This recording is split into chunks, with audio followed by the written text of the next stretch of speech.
Hello guys, welcome back to my new vlog. તો good morning બધાને.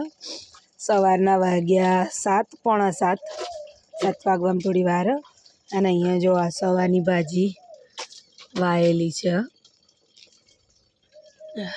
અરે થોડી ઘર આંગણી વાવી છે. તો આજે ફાઇનલી એને કટિંગ કરીને આજે બનાવવાની છે એનું શાક. તો આજે આપણે કટિંગ કરીએ. અહીંયા જોવા કોણ હા ચાલ કરજે. હાય ફ્રેન્ડ, આ જો હું ભાજી કાપી નાખું તો મોઢું ધોયું નહીં ભાજી બટકી લ્યો, ખેંચતો નહીં ને તર હેડી આવશે.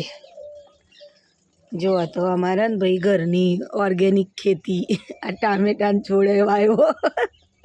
મેથી ખાઈ રહ્યો. હવે સવારની ભાજી આવી. મને ને મમ્મીને સવારની ભાજી બહુ ભાવે ને મમ્મી. તો સવારમાં મમ્મી હે ને સવારની ભાજી લેવા માંડ્યા. હા, નાની નાની હ એક વાર લઈ લઈએ ને તો બીજી વાર હરખી ફૂટ હે ને મમ્મી. હા, તો જો મમ્મી ભાજી લેવા બેઠો. સવાની ભાજી મને તો તોડતા જ નહીં આવડ્યો મમ્મી તમારે. આ તો વાટી લેવાની ન કર. દાંતેડું લઈતી આવું વાટી કાઢવાની. વાટી કાઢો ભાઈ, આવું તો ના ભાવ. વરિયાળી જેવી હ પણ હા ને એની સ્મેલ કેટલી મસ્ત આવે. હા, સ્મેલ બહુ મસ્ત આવે. માં તો આ ગોળો થઈ ગયો વાટવા. ખેતરમાં બેહવાનું અને વાઢવાનું. હવાના પોરમાં હવાની ભાજી. હવાની ભાજી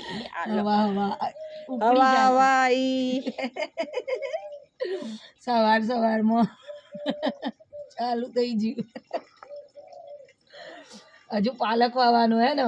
પાલક વાવવાનો ને મેથી પતી જઈ હવે એ જગ્યાએ ખેડી અને પાલક વાવીશું. શું કેવું? લ ભાઈ, આપણે તો આટલી જ ફાવશે. હમણાં હું દાંતેડું લવાય ગાડું છું. તો જો આટલી જ તોડી. અને આ બહુ નોર્મલ આવે ને મમ્મી, ઉપડી જશે દાંતેડું અડાડશો ને તો આ બહુ નોર્મલ આવે ને એટલે આ હાથેથી નહીં ફાવતું, ઉપડી જાય. એટલે મતલબ કે પૂરી થડ હતી હાથમાં આવે. તો જો પેલા દાંતેડું લઈ આવ્યા. દાંતેડું લઈ આવ્યા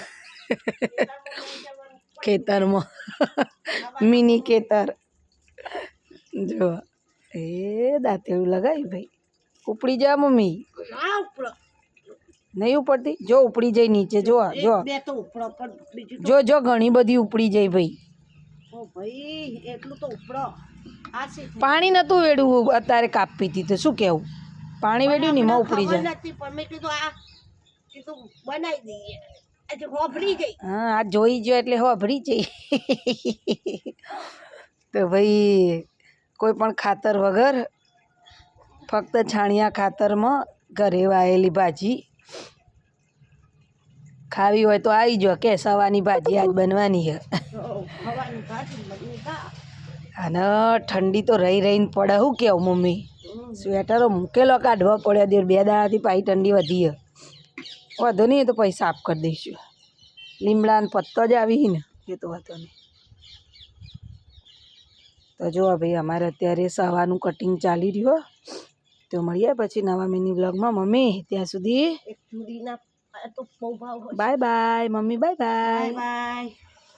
તો જો આટલી થઈ. હજુ તો આ બધી બાકી છે. એટલે જુડી જેવું થાય. હા, એક જુ એ તો મમ્મી કરીશું પછી સાફ. પછી કરીશું સાફ કરીને જ કાપ. નહીં તો અદરજો નહીં. આલી વખત તો બધું બિયારણ લેતો આવીએ અને આ વોસ ખોદી કાઢીએ. મમ્મી વોસ ખોદી કાઢીએ અને કણીએ ખાલી ભાજી જ કરવાની. લીલું જ શાક ખાલી. લીલા પાંદડાવાળું શાક જ. ત્યાં મેથી વાવી હતી. એ મેથી જતી રહી. એ ડુંગળી બટાકા અને લસણ થઈ ગયું હો. મતલબ કે હજુ થશે, કમ્પ્લીટ થયું હો. અને આ બાટલો પડ્યો ને ત્યાં મેથી. પણ મેથી હવે જતી રહી. હવે ત્યાં મેથી કાઢી અને ત્યાં પાલક વાવી દઈશું. એટલે ઉનાળામાં ચાલે હે ને મમ્મી. તો જુઓ આમાં તો ભાઈ આ રીતનું ચાલે. તો મળીએ પછી. Bye bye.